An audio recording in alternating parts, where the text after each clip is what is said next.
parce que visiblement elle gênait. Après donc, Gagnoua, Lagnébi et d'autres régions, j'ai dû arrêter mes tournées et je n'ai pas pu arriver dans le Guémon. Je sais que beaucoup de chefs et beaucoup de vos enfants ne sont pas contents et me reprochent « Ah mais Guillaume, il passe partout ». Aujourd'hui, face à la situation difficile que je vis, c'est vous qui vous êtes déplacés. Et ça restera gravé dans ma mémoire.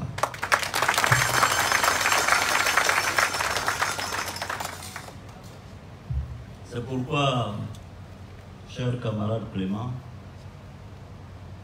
il porte le prénom de mon père, hein, donc c'est pourquoi je l'aime beaucoup. Mon père s'appelait Clément. Permets-moi d'abord de saluer les chefs qui sont ici présents, qui tout à l'heure ont fait la libation. Ils ont dit des mots très forts. Ce sont les chefs qui incarnent pour nous, jeunes générations, la sagesse. Ce sont eux qui sont dépositaires des us, coutumes et traditions de nos cultures. C'est pourquoi chaque chef ici présent, je vais les saluer et les remercier. Quelqu'un a dit tout à l'heure que je suis courageux. Non, c'est vous qui êtes courageux. En Côte d'Ivoire, ici, on connaît le peuple du Guémon. On connaît les Oué, on connaît les Guérés, on connaît les Touras. Vous là, quand vous dites que vous êtes avec quelqu'un, c'est jusqu'à la mort. Et c'est un tel peuple que moi, j'admire, parce qu'un garçon doit rester garçon. Je vais vous donner un exemple. Avant de revenir. D'ailleurs, les Touras, je connais. Je suis allé là-bas chez vous. Oui, à l'époque, j'étais étudiant. Mais même avant, avec père à son âme, le père Marcel du Sud, on partait dans les villages Touras. Donc je connais le peuple Toura. Le peuple Toura, je connais particulièrement les Kouagnaway. Non, je connais.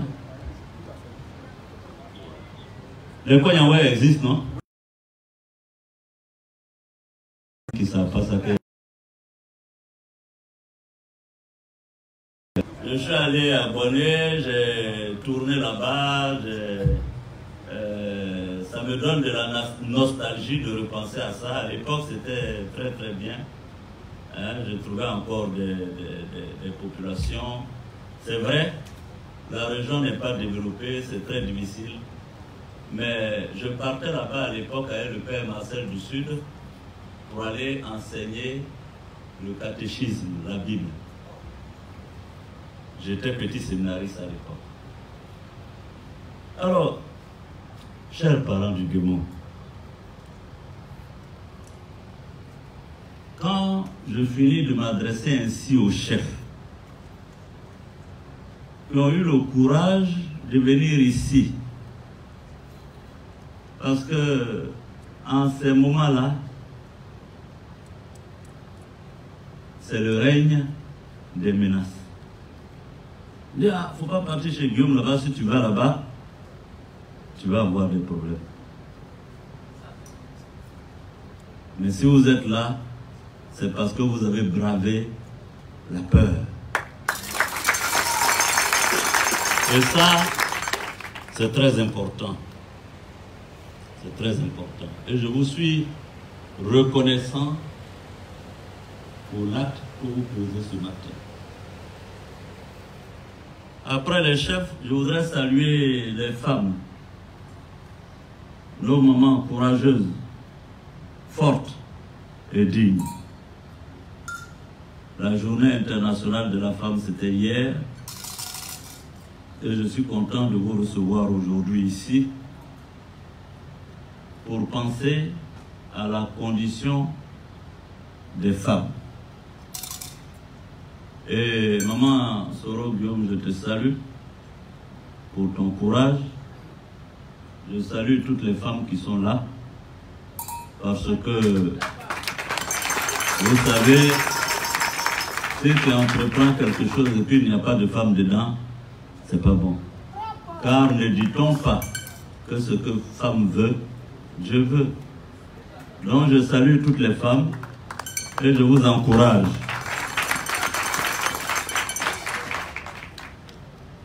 Après ça, je veux saluer mes amis, mes compagnons de lutte.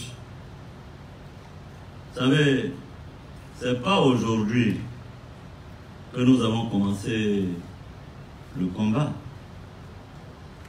pour la démocratie dans notre pays. À l'époque, au milieu des années 90, quand à l'université, il faisait peur de militer, il y a de braves fils du Guémon qui étaient dans le combat avec moi. On allait en prison ensemble. Ils sont là et je veux les saluer. Le premier d'entre eux, c'est Bossina Marius. Bossina Marius a fait la prison un mois à l'école de police. Il se plaignait de rien. Or, parmi nous, il y a d'autres qui pleuraient un peu quand même. Hein. C'est chaud la prison. Mais il est resté fidèle et loyal. Et c'est pour ça que je dis, vous êtes un peuple qui a dans ses gènes le courage et la fidélité. Marius, merci d'être là. On a traversé ces moments difficiles ensemble et jusqu'à présent, il continue de me garder son amitié. Donc je veux très sincèrement le saluer. Je salue, il était dans mon bureau, hein. Je l'avais pris dans le bureau de la FESI. Voilà. Je salue Bablé Gérard, ici présent, qui lui aussi était dans mon bureau à la FESI. D'abord, il a commencé à militer chez moi au village, à Ferké. Il était à Ferké, il a fait son lycée là-bas. Et il est venu dans mon bureau, nous avons mené le combat de la FESI ensemble. Après Bablé Gérard, je salue Plochard, qui est à ma droite, qui était un militant convaincu, qui, malgré tout ce qui pouvait se passer, est resté solide. Quand Plochard a entendu que la rébellion avait commencé et qu'il y avait le nom Soro Guillaume dedans, il s'est débrouillé, il allait me trouver à Boaké. Donc, on dit que moi je suis rebelle, mais voilà votre fils aussi, c'est un rebelle. Ah, ou bien? Ah, il était dedans. Il était dedans.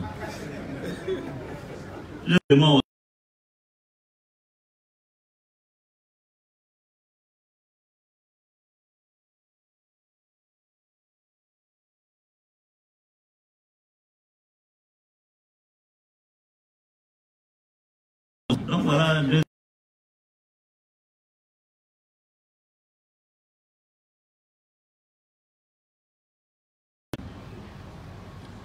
Je voulais saluer notre jeune frère, où il est? Voilà, lui aussi il était un membre. Le démon, voilà, il y a lui qui était à nous là-bas. Lui, il était à Mans. C'est ça, non? Voilà. Donc, voici vos fils qui étaient à moi. Je n'oublie pas les Touras. Parce que votre fils aussi. Donc, le Guémon était représenté. Le Guémon était représenté. Ils étaient tous avec moi.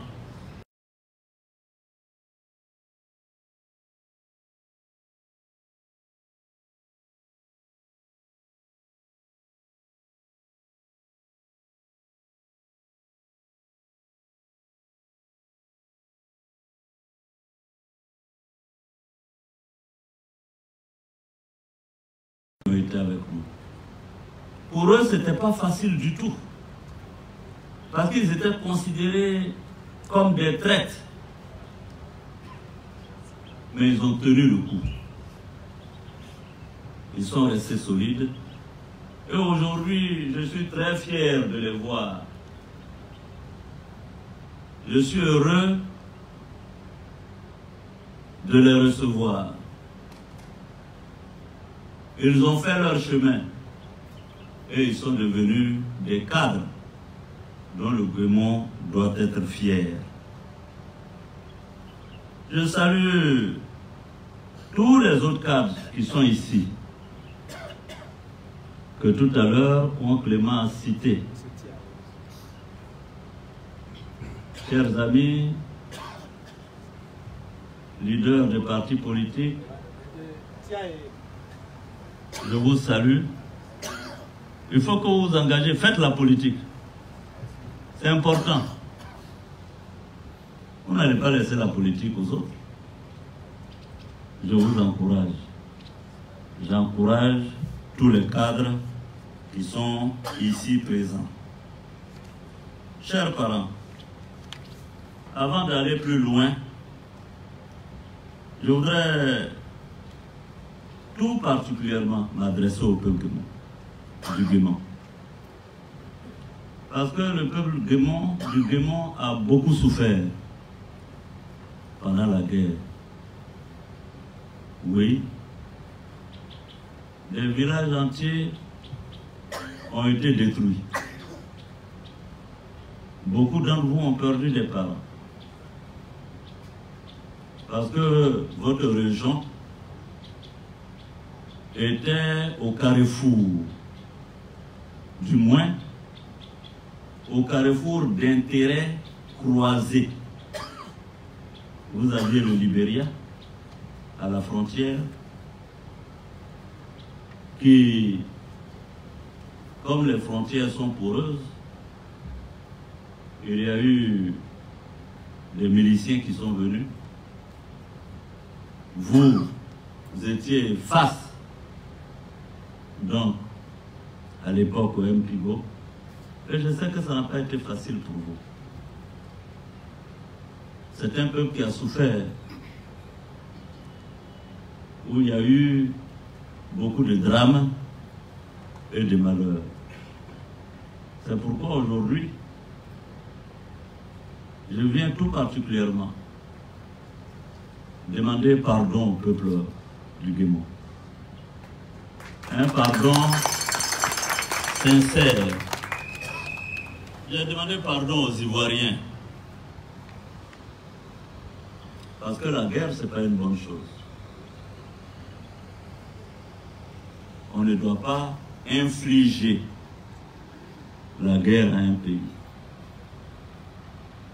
Moi,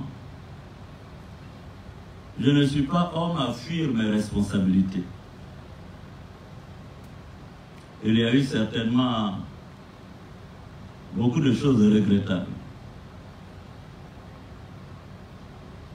Et c'est pourquoi je tenais à vous dire le mot pardon. Le pardon, c'est divin. C'est écrit dans la Bible. Le mot pardon, là, apaise les cœurs. Nous, le peuple Senfo, nous avons beaucoup d'alliés, dont vous. Chez nous, je me souviens, tout jeune, nous sommes en alliance avec le peuple Yacouba. Je me souviens qu'un douanier à l'époque, malencontreusement, avec son véhicule, a cogné un enfant qui est mort. La population voulait sortir pour le lyncher. Et quand ils ont découvert que c'est un Yacouba, tout le monde s'est arrêté. Le douanier, le soir, a envoyé un coq. Et puis, les vieux ont pris la parole pour dire, mais c'est ton fils qui est mort, donc c'est à toi qu'on doit dire Yacouba. Voilà ce qui existe entre le peuple Yacouba, le peuple du Guémon et les Sénéfou. Ils ont dit non. Il n'y a pas eu affaire de prison, de ceci, dedans, non. On dit, mais tu es notre allié. Donc, on sait que toi-même tu es en deuil. C'est pourquoi je dis qu'au peuple du Guémon, on doit demander pardon. Parce que d'abord et avant tout, nous sommes des alliés. Nous ne devons pas être face à face. Nous devons être côte à côte, ensemble. Et ça, c'est très important. Je ne veux pas chercher à savoir, oui, les Libériens ont fait ça, les Forces Nouvelles ont fait ça, comment on appelle, les loyalistes ont fait ça. Non. Tout le monde est responsable. C'est pourquoi j'ai dit un jour qu'il faut que les acteurs politiques de Côte d'Ivoire aient le courage tous de demander pardon aux Ivoiriens.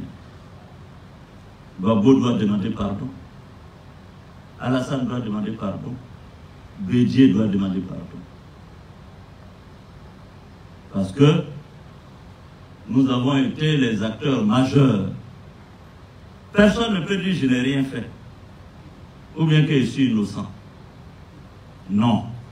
Chacun a fait quelque chose dans ce pays. Mais comme je suis le plus jeune, je commence. Moi, je demande pardon. Moi, je demande pardon. Je demande pardon au Guémon. Au-delà du Guémon, je demande pardon à toute la Côte d'Ivoire. Certains me disent, oui, mais Guillaume, tu demandes pardon tout le temps. Je dis oui. Tant que le pardon, le mot pardon, peut apaiser le cœur des uns et des autres, pourquoi je dois me priver de le dire? Et je vais continuer de le dire pour qu'un jour mes aînés aussi me suivent dans le pardon. Parce que certains, oui, non, nous on n'a rien fait. Comment on n'a rien fait? Est-ce que la guerre on fait ça seul? Non, on n'a qu'à dire la vérité. Parce que si moi je prends un fusil tout de suite, je vais en brousse et puis tire. Et puis personne ne répond, on dit que je suis allé à la chasse. C'est quand il tire, l'autre tire, on dit, ah, il y a la guerre. Donc personne ne peut dire, je n'ai rien fait, je n'ai rien fait. Non. Il faut assumer.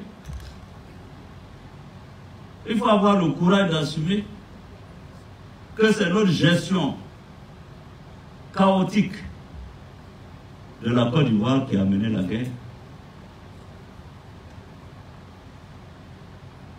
Est-ce que moi j'ai été président de la République? Je n'ai jamais été président.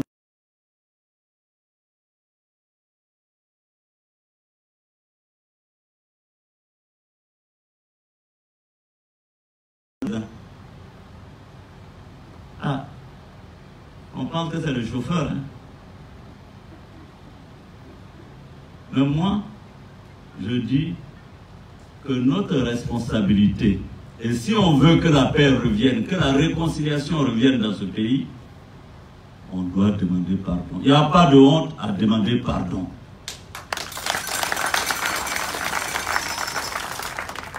Parce que, qui sommes-nous? Des êtres humains, mortels. Donc pourquoi on n'a pas demandé pardon? Et je charge solennellement les chefs traditionnels du Guémon. Je vous demande, c'est à vous que je demande d'aller dans les campements et les hameaux pour dire, moi, mon pardon à tout le monde. Oui, certains ont beaucoup souffert. Vous savez, nous tous, on a souffert. Moi, je n'aime pas parler de moi-même, de la souffrance que j'ai vécue. Comme je n'en parle pas, les gens pensent que je n'ai pas souffert dans mon cœur. Sinon, j'ai souffert. Mais, aujourd'hui, ce n'est pas de moi qu'on parle, c'est de vous. Le jour où il sera question de parler de moi-même, je vous dirai. Mes cousins, mes frères qui ont été tués dans la guerre. Mon beau-père qui a été tué. Mais ce n'est pas aujourd'hui là. On ne parle pas de moi. On parle du Guémon. Pour tous les morts que vous avez eus. Il faut qu'on demande pardon. Et que ce mot pardon puisse apaiser les cœurs des uns et des autres. Pour que nous puissions faire la réconciliation, la vraie. Je me souviens une fois, je suis allé en Belgique. Un de vos fils a pris la parole pour s'adresser directement à moi, dans des mots très durs, presque injurieux. J'allais dire. Les gens ne voulaient pas qu'il parle. J'ai dit non, laissez-le parler. Parce que ça va lui permettre de vider son cœur. Il a parlé. Quand il a fini, je lui ai dit, tu vois, ce que tu dis là, si c'était moi qui étais à ta place, tu allais me frapper. Hein, tu vois? Ce que je te demande, au lieu de ruminer et de garder rancune, il faut pardonner parce que le pardon libère la personne même qui garde dans son cœur la rancœur, la rancune. Ça t'amène à être aigri, à être haineux. Ça t'empoisonne la vie. Or, le pardon te libère. Le pardon pour moi est libérateur. C'est pourquoi, devant vous, il me faut être sincère pour dire que la Côte d'Ivoire là nous appartient à nous tous. Nous sommes condamnés à vivre ensemble et à nous aimer les uns les autres. Il y a d'autres pays qui ont vécu la guerre plus que nous. Je ne vais pas aller loin, même en Afrique ici. Le Rwanda, eux, ils ont connu ce qu'on a appelé le génocide. 1 million de morts. Mais si ils n'avaient pas pardonné, le Rwanda ne serait pas ce qu'il est aujourd'hui. Un des pays qui est admiré dans toute l'Afrique.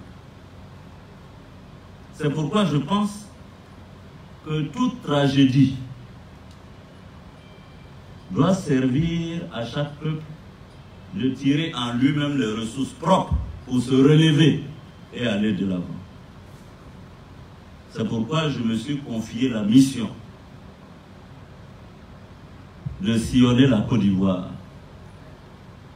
pour prêcher le pardon et célébrer la réconciliation nationale. Et je veux le faire avec vous. C'est pourquoi tout à l'heure j'ai dit, c'est dommage que je n'ai pas pu effectuer une tournée dans le Guémon. Mais cette situation sera réparée. Parce que votre porte-parole m'a demandé de faire une visite chez vous. Je vous le dis, j'accepte d'aller dans le Guémon. Et le Guémon sera l'une des premières régions que je vais visiter. Nous allons aller dans les villages,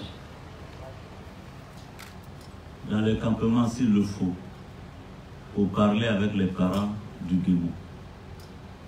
Au nom de notre alliance, au nom de notre fraternité, et surtout au nom du courage que les uns et les autres ont d'accepter de demander pardon et d'accepter de pardonner. Chers parents du Guémon, je vous l'ai dit tout à l'heure, moi je suis très content de vous voir ici. Je suis très content. Je suis très content pour une chose, c'est qu'au-delà de tout, vous n'avez pas oublié l'alliance multiséculaire qui nous lie.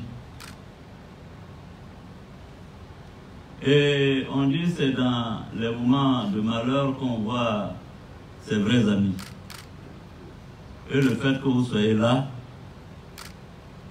est un témoignage que vous êtes non seulement des amis, mais bien plus des frères. On m'a demandé tout à l'heure qu'est-ce qui s'est passé pour que je démissionne. Non.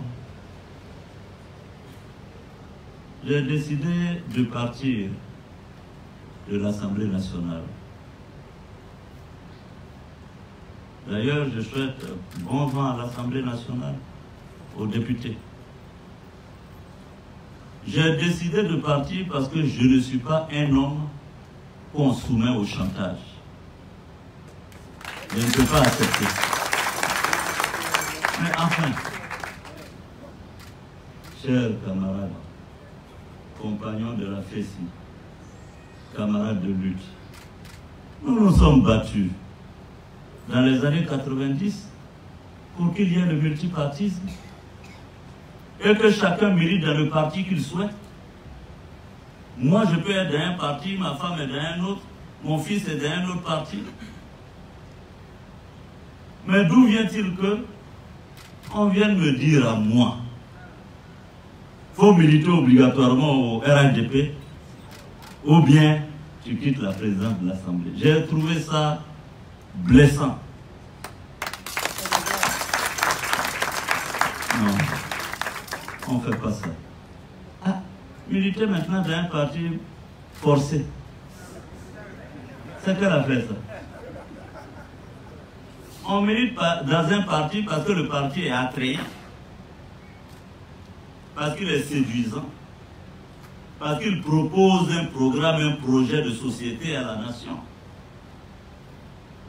On dit, tu ne milites pas dedans, il faut quitter ton poste.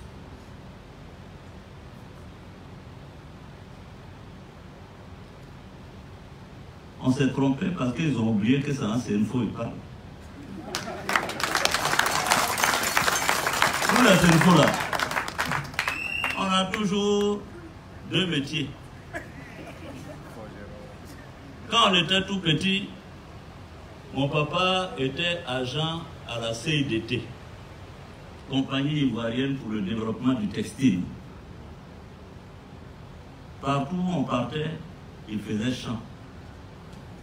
Et il nous obligeait tous les week-ends, les samedis, dimanches. Et puis il y avait un autre jour de la semaine, je ne sais plus, c'est mercredi ou jeudi, où on n'allait pas à l'école. C'était jeudi. Je ne sais plus. En son temps, c'était jeudi. On partait au champ. Moi, j'ai cultivé igname, maïs, arachide pour mon papa. Un jour, il m'a dit, il m'a regardé parce que, avec mes petits frères, Simon, Martial et tout ça, on partait au champ. Ah, ce jour-là, j'étais fatigué vraiment là-bas, là. C'était dur. Donc, j'étais mécontent. Mon père l'a compris. Il est venu, il m'a dit, Guillaume, tu sais pourquoi je demande qu'on aille au champ? J'ai dit non. Il dit, vous allez à l'école. Si un jour l'école ne marche pas, au moins vous aurez un métier. La terre. Donc, vraiment, les Senfo, vraiment, on a la chance, on a deux métiers. Si l'école t'a réussi, c'est bien. Si ça t'a pas réussi aussi, tu peux manger, tu ne vas pas mourir de faim. Donc, vraiment, poste de président de l'Assemblée, c'est bon, hein. Comme disent les Ivoiriens, c'est doux même. Mais ma dignité, mes principes sont plus importants. C'est pourquoi je n'ai pas fait l'histoire. Certains disaient non, il ne faut pas démissionner. Je dis non, non, non. Pour les relations que j'ai avec le président Ouattara, pour ce qu'on a fait ensemble, vous me voyez en train de créer une crise institutionnelle pour mettre encore en péril la tranquillité des Ivoiriens? Non. J'ai choisi de sacrifier mon poste pour la paix dans ce pays et pour la Côte d'Ivoire. Parce que moi, quel genre d'homme serais-je? Je serais un homme inconséquent. Parce que c'est moi, en 2010, je suis allé voir le président Gbagbo pour lui dire qu'il faut laisser le pouvoir. Lui, il était président de la République. Il dit, tu sais, laisse le pouvoir. Parce que si tu ne laisses pas le pouvoir, ce qui va arriver, c'est pas bon pour le pays. Alors, moi j'ai fini de lui dire ça. Et puis moi, mon petit poste là, c'est même pas président de la République. On dit, il faut quitter, tu dis, ne quitte pas. Je vais faire par là à cause de ça. Non. On ne fait pas la guerre pour un poste. On ne fait pas par là pour un poste. Non. Ça, c'était pas moi. Je suis parti là. Vraiment, je suis content, je suis soulagé. Regardez comment je vous reçois aujourd'hui, tranquillement chez moi à la maison ici. Et puis maintenant, là, je peux dire ce que je pense dans ma tête librement, sans être obligé de choisir les mots, tout ça, etc. Avant, là, je ne pouvais pas parler. J'étais astreint au devoir de réserve. Mais aujourd'hui, si je vois quelque chose qui n'est pas bon, je dis directement. Donc, ça c'est important. Je veux que vous reteniez de moi un homme qui est détaché des postes, un homme de conviction. Quand il s'engage avec détermination. Et je veux que, avec le peuple Oué, le peuple du Guémon, j'irai chez vous pour que ensemble on fasse le nécessaire pour travailler main dans la main. Quand tu perds un poste, c'est Dieu qui donne les postes aux gens. Dieu sait ce qu'il a prévu pour moi. Et que la volonté de Dieu s'accomplisse. Oui. J'irai chez vous et nous allons parler. Après qu'on ait invoqué les mânes de nos ancêtres pour célébrer l'alliance qu'il y a entre nous, j'irai chez vous pour que nous puissions ensemble regarder la Côte d'Ivoire, voir ce que nous pouvons faire ensemble. Parce qu'aujourd'hui, je suis un homme libre. Vous avez entendu que j'ai créé le comité politique.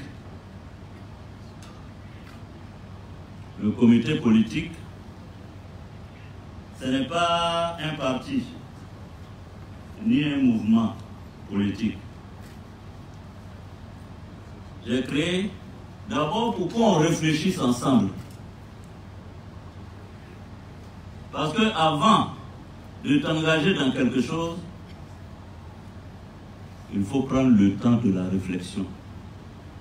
Ce n'est pas parce que 10 personnes t'ont applaudi que tu te vois en même temps un destin présidentiel. Ce n'est pas vrai. Je vais vous raconter une histoire.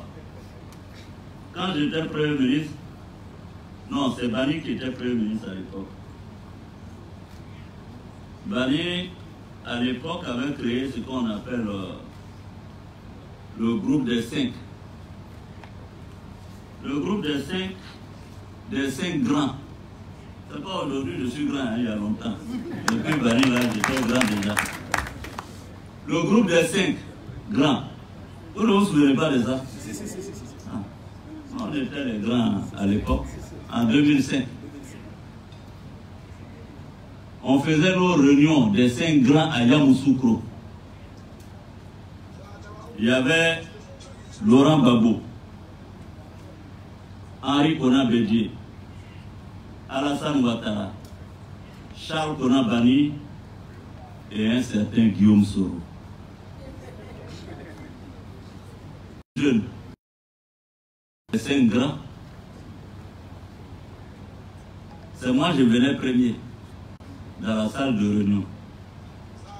Alors un jour à l'hôtel président, et il y avait un groupe.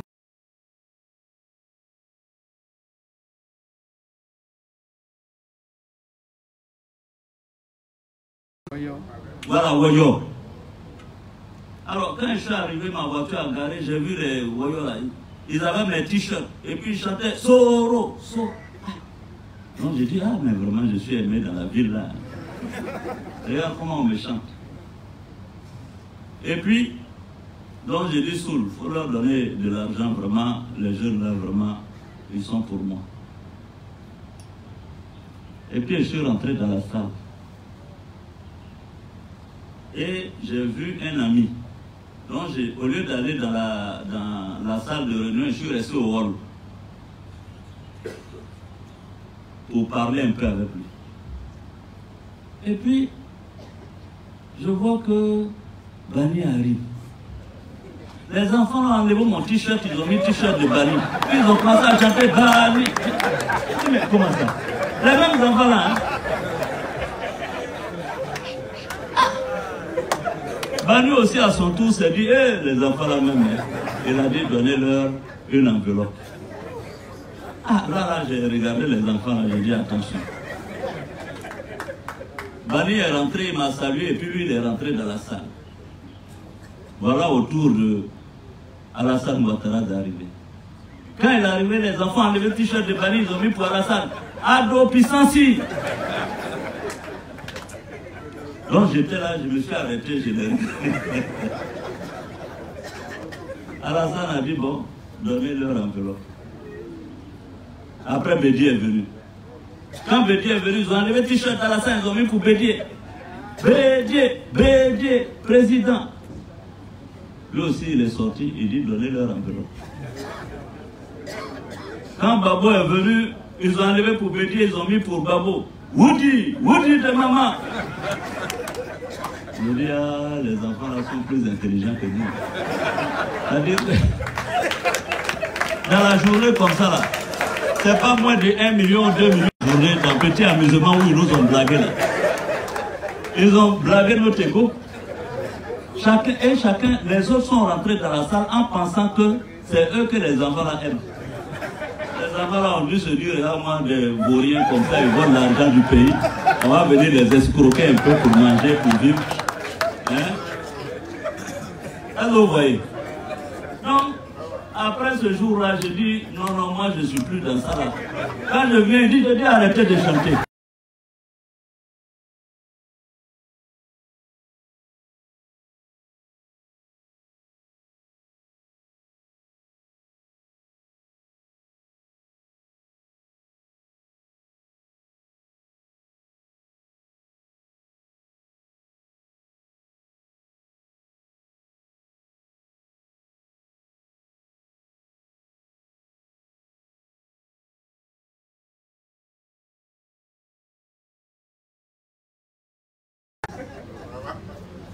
Hein?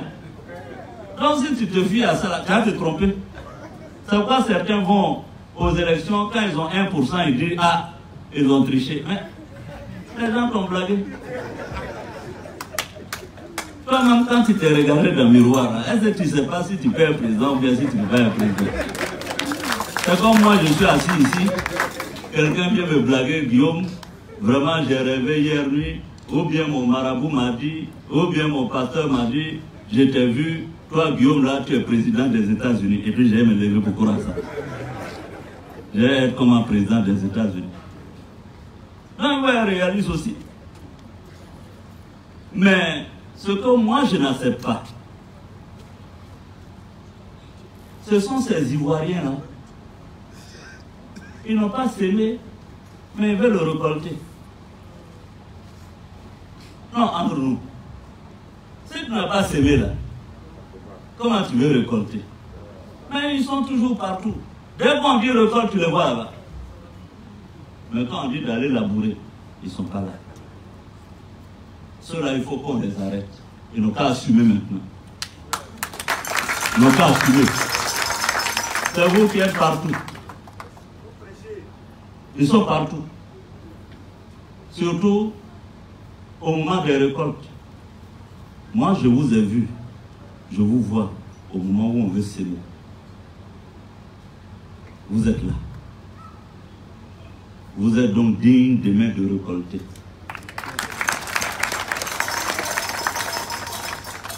De récolter. Ça me rappelle une fable de Jean La Fontaine, la cigale et la fourmi. La cigale ayant chanté tout l'été se trouva fort dépourvue. C'est-à-dire que au moment où la fourmi travaillait, le cigale était là, chantait seulement. Maintenant, au moment de la récolte, quand la famille est venue, ils s'en vont voilà, oui, la fourmi, il faut me donner à manger le grenier. Il dit, mais au moment des travaux champêtres, là, tu faisais quoi? La cigale dit, je chantais. La fourmi dit, bon, il faut danser maintenant. Ah, ou bien c'est ça? Ah. Donc, il faut un nouveau type d'Ivoirien. Des Ivoiriens qui acceptent de souffrir pour que demain soit meilleur. Des Ivoiriens qui acceptent de labourer, de travailler pendant l'été pour demain pouvoir récolter. Il faut aussi des Ivoiriens qui soient courageux. Quand ils sont avec quelqu'un, ils sont avec lui. Pas seulement les jours de fête, mais les jours de malheur. C'est important. Et vous, aujourd'hui, vous me démontrez que je dois vous faire confiance. Parce que c'est dans ces moments où on a chassé Guillaume Soro de l'Assemblée nationale que vous êtes venu. On a chassé Guillaume Soro de l'Assemblée nationale que vous êtes venu. Ça là, est-ce que je peux oublier ça? Mais il y a d'autres, ils attendent. Quand on va me renommer encore, ils vont venir taper à la porte ici. Je vais dire, allez voir d'abord le Guémon. Ils vous autorisent. Voilà. Donc, ça, c'est important. J'ai créé le CP pour réfléchir. Parce que les gens sont là, Guillaume, il parle seulement, qu'est-ce qu'il propose aux Ivoiriens?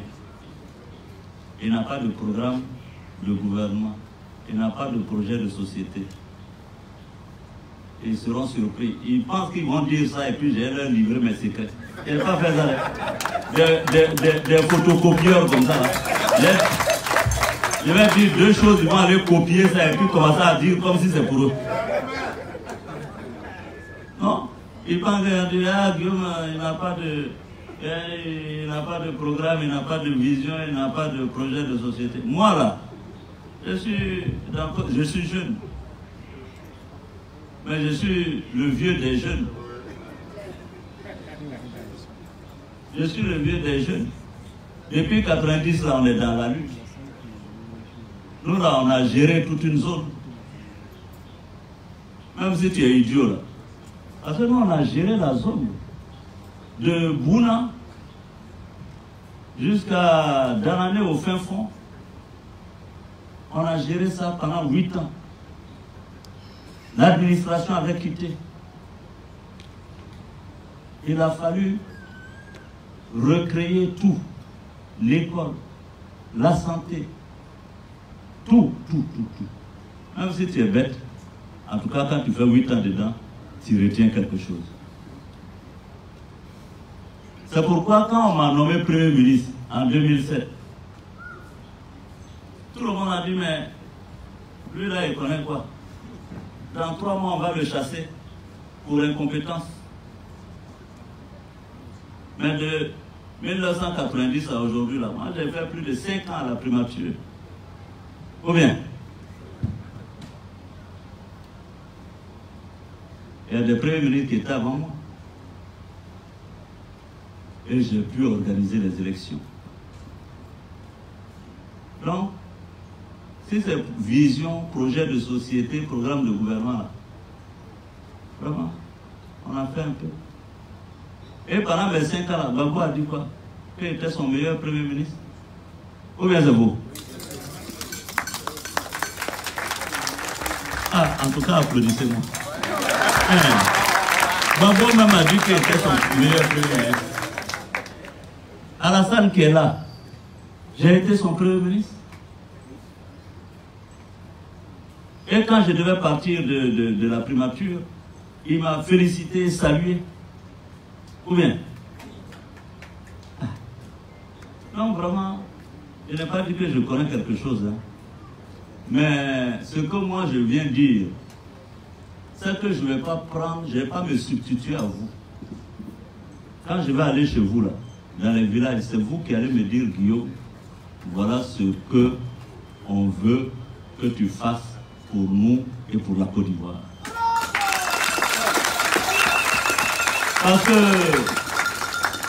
on ne doit pas venir et puis vous prendre comme si vous ne connaissez rien et puis bon, on a la solution à tous vos problèmes. Je te regarde comme ça, je connais tous tes problèmes déjà. Ça, c'est les dynamoriques qui font ça. Les marabouts, ils viennent, ils te regardent, ils disent, bon, toi là, tu as tel problème, tel problème. Non. Parce que si qui vient de vous.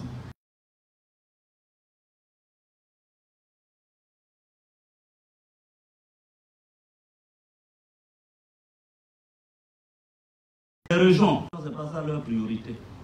Leur priorité, c'est l'eau. Il y a d'autres régions, ce n'est pas ça leur priorité.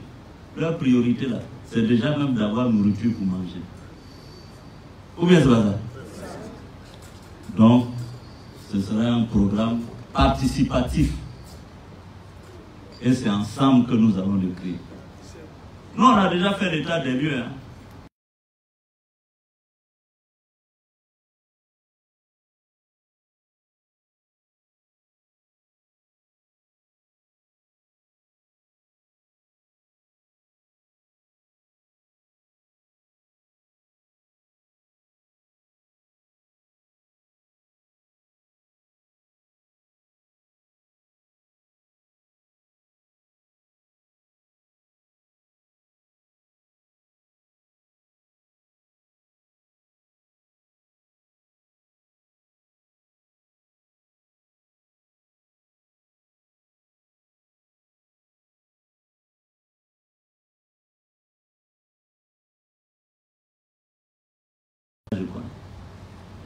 Mais 1960, là, honnêtement, je n'étais pas encore né.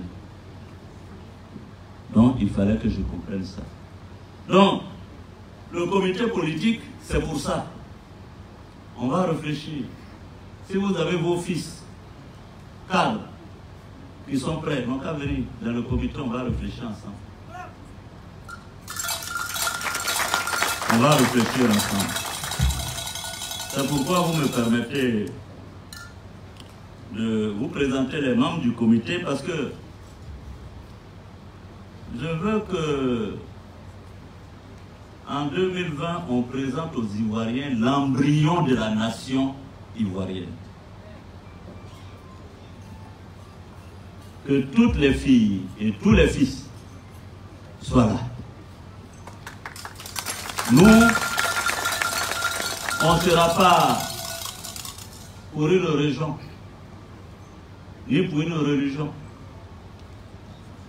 On sera pour la Côte d'Ivoire.